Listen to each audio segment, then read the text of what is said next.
This week I learned sometimes giving a book a second chance can be a lot of fun.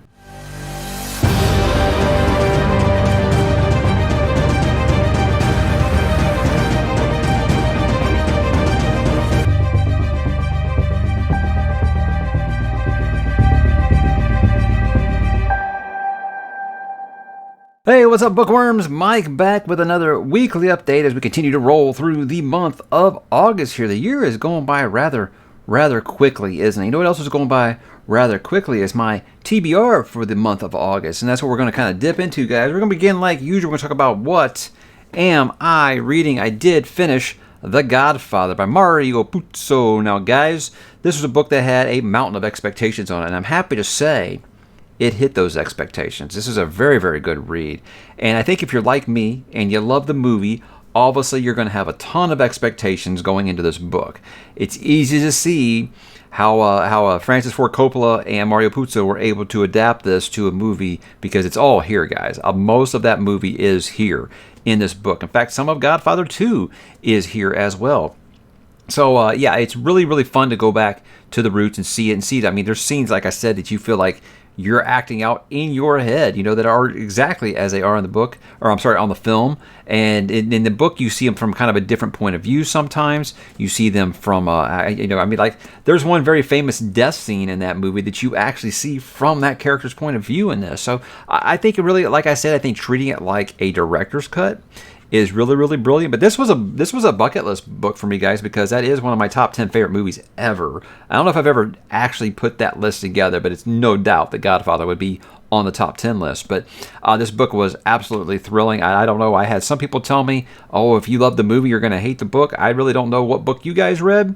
But yeah, I think that you will actually enjoy this quite a bit. I think if you're into organized crime at all, I think this is going to be the book for you, because I think you're going to see that there's a reason everyone and their mother has tried to copy this story for a long time now. I think the movie just hit 50 years old. I'm not sure. I think the book, I'm not even sure what year the book came out. I don't know. I am going to review the book, of course. I had someone ask me if I was going to do like I did with Sandman and have like a book and a movie review.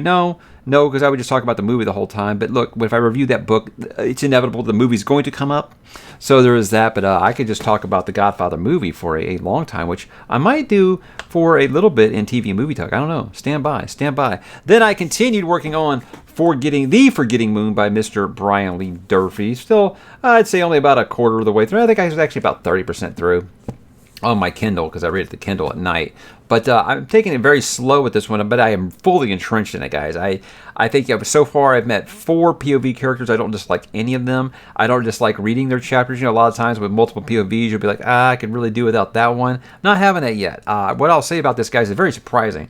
And it's not because, I know Brian. I know he's an intelligent guy. But I think the fact that Brian's such a goofball and such a fun guy, you don't expect him to be able to write this good of epic fantasy, this serious of epic fantasy, but he does. And I'm very excited about where this is headed, because I got very much a lot of Faithful and the Fallen vibes. Like I said, but a little more R-rated, I think. But yeah, if you're really into the traditional fantasy, but with a grimdark twist, meaning that every time you think that something's going to go a certain way, it might not.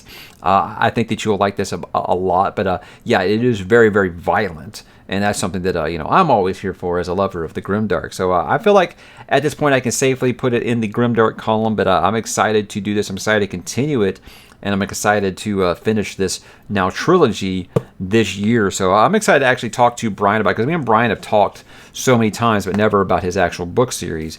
So I'm hoping that after I finish the series, maybe he'll come on and talk about the series. If we do like a spoiler talk or something, I'd love to have Brian on to discuss it, because I'm very excited. It's actually got him using my Discord now. He actually figured out how to use the Discord just so he can join that read-along thread and see what people are saying about it. So I kind of imagine Brian trying to figure out Discord is like that one time on The Simpsons where Homer's at the keyboard and the screen says press any key to continue. He's like, oh, where's the any key? I kind of figured that was Brian trying to figure out Discord, but I'm happy to have him there. But that leaves me, guys, what am I going to read? Now, obviously, I'm going to keep working on the Forgetting Moon got a couple more weeks here in August to finish that up. That was the last thing on my TBR. And I kind of said last week maybe I would pick up one of those Michael J. Sullivan books. I had a better idea. I did a video this week that made me think about trying a series again. And it was one that, like, I think when I actually put it on there, I was like, no one's going to believe that I'm actually considering that. And based off some of the comments, I went ahead and decided to do it, guys. I'm talking, of course, about Brent Weeks. Can you see this? Night Angel. I picked up, the first book is The Way of Shadows, and I started reading that again. And, I put a very famous now video on the channel of why I gave up on Brent Weeks. And what I said when I gave up on Night Angel, could this be black? It's like the Metallica Black album here, black on black. Some black edges, everything. Anyway, I think that when I read that for the first time, I read it right after Mistborn. So I think there might have been a little bit of a hangover from that. Also, I think I went into it with the wrong set of expectations. This is one of those that people are like, oh, you love First Law? I think you'll like this. And I went into it. And I said at the time I felt like it had 1 foot in YA and 1 foot in grimdark, and I couldn't decide what it wanted to be. About 70 pages into it right now. Definitely wouldn't call it YA. I just say that there's some stuff that maybe might be a little cringe to read.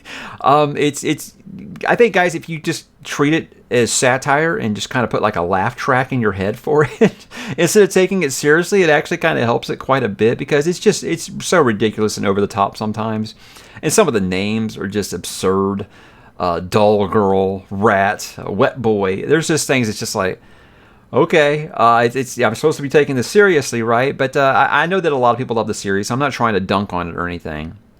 I'm just saying that I think going into it this time with a different set of expectations will make it a little more fun. So I'm going to try to finish it this time. I don't know when, but I am going to get this first book in here, before next month, just because I got the extra time.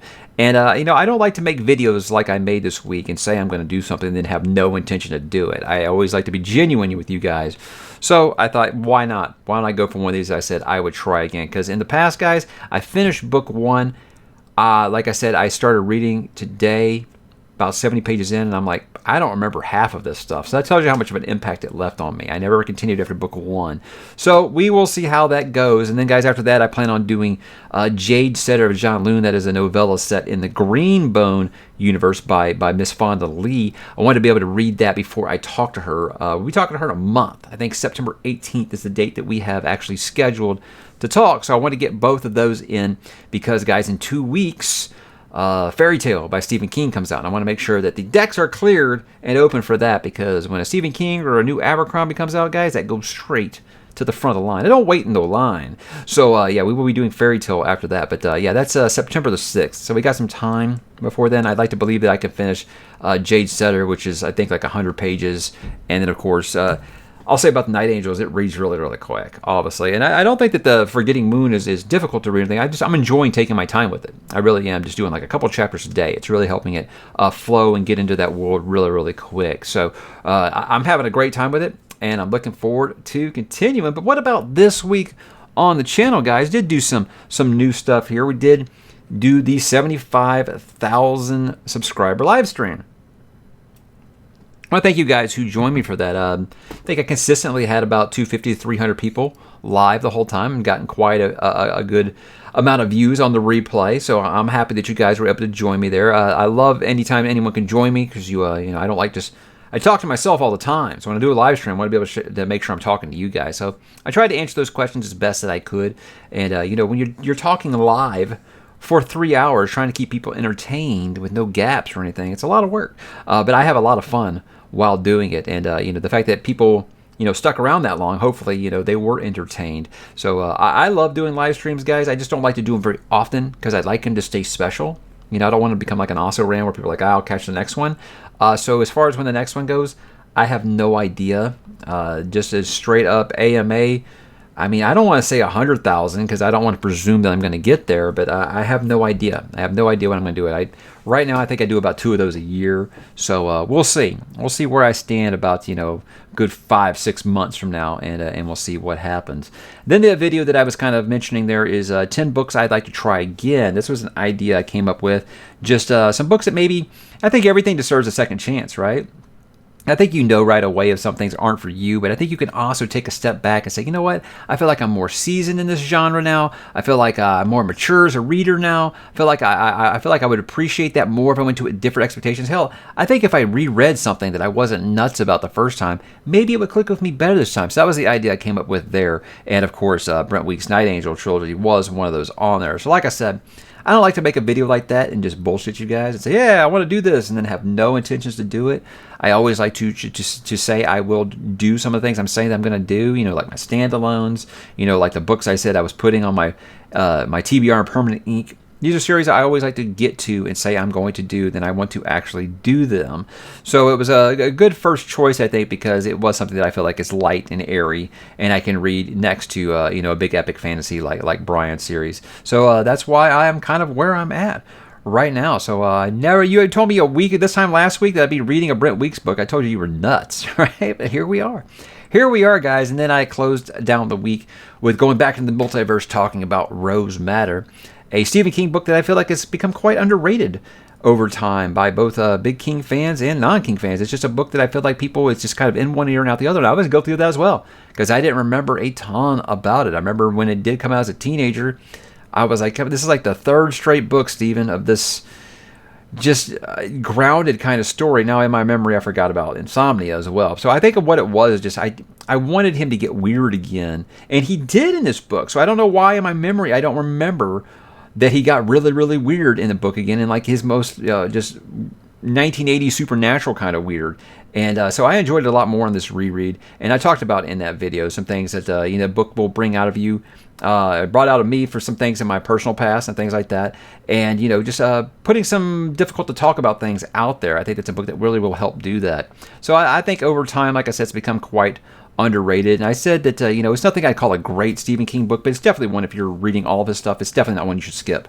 I think it is very much worth your time. I wouldn't bust my TBR for it. I definitely say if you have the book and you're looking for something to read, I don't think that you should not read it. Let's put it there. So that's kind of where I was. Kind of a mixed review for it, but I am happy that I reread it because I did appreciate it much more. As I am all of this 90s stuff, I am appreciating it much more at this stage in life than I did reading it as a teenager. So there's always benefits to that. And like I say, the guy's a dark wizard because you can read his stuff as a teenager and read it as an adult and pull completely different things from it. It's amazing. He's amazing, isn't he? How about some next week plans, guys? We'll be kicking off our weekly live show on Throne Zone, which is going to be talking about House of the Dragon on HBO. The debut is on Sunday, but we have kids back to school stuff. We usually do this on Monday night, but this week we'll be doing it on Tuesday, so you have 2 days to watch it. And we want to do those live because we want to be able to take questions and stuff from people. We're excited to do it. That's going to be myself, Madison Goodyear, and Scott the Bald Booktuber. I am excited about this because they put out just another TV spot today, and it looks awesome, guys. The reviews are really, really good for it. So I'm excited. It seems like people, even the most just loud and proud, I am not going to watch this because of what they did with Game of Thrones, are now saying like, you know what, I think I'm going to give it a shot. So it seems like people are slowly letting go of that grudge, and they're going to at least give this a try. And I'm hoping that they do because that means more people maybe will watch and talk to us when we talk about House of the Dragon each week. So Throne Zone, that'll be Tuesday night, and that'll be live. So it'll be in the evening because we all do work, but it'll be in the evening sometime, Houston time. Probably around 7-ish is what I would guess. We haven't actually nailed that down yet. But like I said, we're just going to kind of play it by ear this week, and then we'll get to a consistent time each Monday. It's going to be great. There's going to be no talk about nothing this month. I was planning on having Jay from Captured in Words on, and it just looks like our schedules aren't going to work out. He had to cancel, so it was too late for me to really try to find someone new and just kind of put him on the spot like that. I didn't want to do that. So I said, let's not have that this month. Let's just wait and get back next month. Next month, I'm going to have Nicholas Eames. He's the author of Kings of the Wild and Bloody Rose. Excited to talk to him because we talked on the channel before, but it was about his book. This is just going to be a talk about nothing, and we'll see what happens. Because in that interview with him, we kept trying to not talk about the book. We were started talking about video games or whatever. So I felt that he'd be a really good talk about nothing because we are of the same generation. Sounds like we grew up kind of similar. So I think we'll have lots of stuff to talk about. That'll be a lot of fun next month. But my apologies for that. As far as Saturday night nights, I don't know. I don't know if I can get people together all on the same night this month. So might just be taking a month off from both of those programs this month. But as far as Next week, I do still plan to do my last Argument of Kings. That's First Law number 3 to wrap up that re-review series. I'm having a great time doing that, revisiting those, doing it in my current review format that I didn't have when I did those before. So it feels like kind of going full circle here for the channel, 3 years later, and giving these the standard review that I feel like that I never really did give them when I started the channel. So I'm always happy to talk about that. Last Argument Kings is my favorite of that original trilogy, and I'm going to talk about why without spoiling you too hard. But yeah, spoiler talks for those are on the channel already if you want to hear me talk spoilers for those. But I'm excited to do it. And then I might have some more First Law tidbits down the line that I definitely want to do. But as for that, guys, I don't really know. I'm kind of up in the air. I'm leaving things open in case there's something new that I want to talk about next week. I do still plan to do some off the book stuff, which I haven't actually planned yet. I still want to review our vacation. I know that some people are kind of iffy about me doing content like that, but I did one for our sandals trip, and I thought it was really helped out a lot of people that weren't necessarily maybe viewers of the channel, but were curious about sandals. I think some people who are still trying to decide between like Carnival cruises or Royal Caribbean cruises, we can kind of break down the difference between the two, and talk about how great our cruise was with Royal Caribbean. I think that could be kind of fun, but I don't know when that's actually going to happen because I still have to get all those videos off my phone and stuff, and I have to figure out how to work the iCloud and all that. And I'm like Brian. I'm like, where's the any key when I'm trying to learn how to use the cloud stuff? So I am still an old soul in that regard, guys. But that's we'll see how it goes. We'll see how it goes next week and what I come up with. But before I go, guys, there are a couple of TV and movie talk things I got to talk about here. The Better Call Saul finale, obviously. I thought it was great. It didn't go exactly as I thought it would, but it was still really, really great. I think Vince Gilligan, if you count the amazing episodes of X-Files he did, some finales there.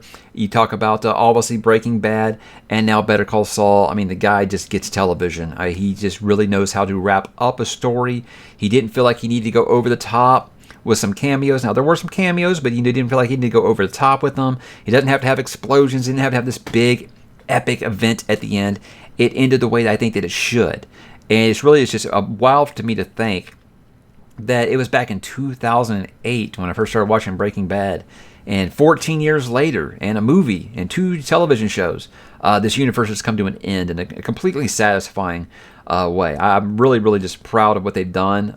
Like I said, I'm proud of Bob Odenkirk because I've been watching him since he was a sketch comedy guy on Mr. Show way back in the 90s on HBO. So to see how that guy's career has progressed has just been amazing, and he deserves an Emmy, guys. Give him and Rhea Seehorn, is her name? The one who plays Kim Wexler. She's up for an Emmy as well. I say give both of it to him. Give it Outstanding Drama Series. It deserves it. I think it would be the best way for them to go out. So very, very pleased with how it ended, and I'm amazed I made it to the day after without getting spoiled. In today's day and age of the internet, it's amazing that I was able to do that without getting spoiled. But there is another show that was recommended to me a lot last week, guys, and I already watched the whole thing. That's how good it was. I'm talking about The Offer.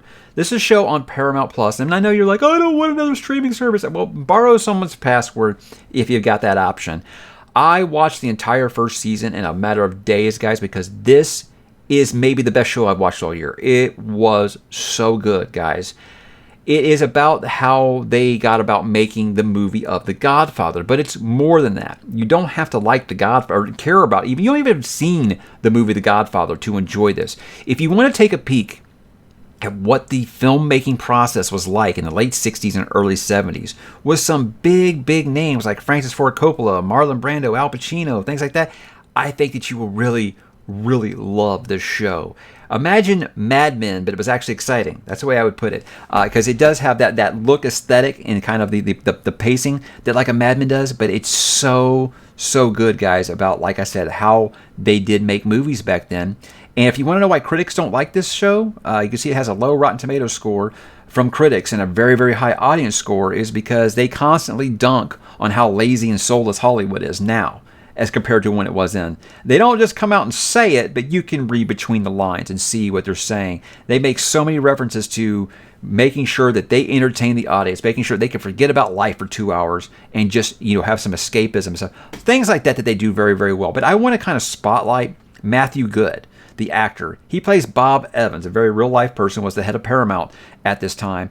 This guy was incredible on this show. Now, Miles Teller plays Al Ruddy, the producer of The Godfather, and that's kind of the main character of the show. However, every time Matthew Good is on the screen, he completely steals the spotlight. If this guy does not get Emmy consideration, it is a downright travesty. You don't know who Matthew Good is? He played Ozymandias in The Watchmen. I don't know if you've ever seen that. I mean, I have. I love it. But he was good in that, but he is amazing on this show. I could not take my eyes off this guy. Every time he was on the screen, he was just magnetic. But I mean, there's just so many things this show does well. I mean, you think about some of these real life, iconic, bigger than life characters like a Marlon Brando, like a Francis Ford Coppola, like an Al Pacino. And they cast him, and I wouldn't say like you're never going to be like, oh my God, it's like a time machine. I can actually see these actors, but the castings are so well done that you're never going to be taken out of it. You're always going to be like, yeah, I can see that. They reenact actual scenes from The Godfather, but from like the director's chair and stuff. It's so neat, guys. It really, really is. And I do have a personal friend who was like, I've never watched The Godfather, but I'll watch the show because you're high on it. And he loved the show so much he went and watched The Godfather afterwards. So, guys, it's just an incredible, incredible show. 10 episodes. It's spectacular. I hope that someone is actually watching this show besides me. I know someone is because I got recommendation so much in the comments last week from saying how much I like The Godfather. But yeah, awesome, awesome show, guys. You've got to check it out. But that's all that I have for this week, guys. What are you up to? Why don't you drop in the comments? Let me know what you're reading, what you're watching, what you're listening to, what you are playing. I will talk to you guys there and have yourselves an awesome, awesome weekend.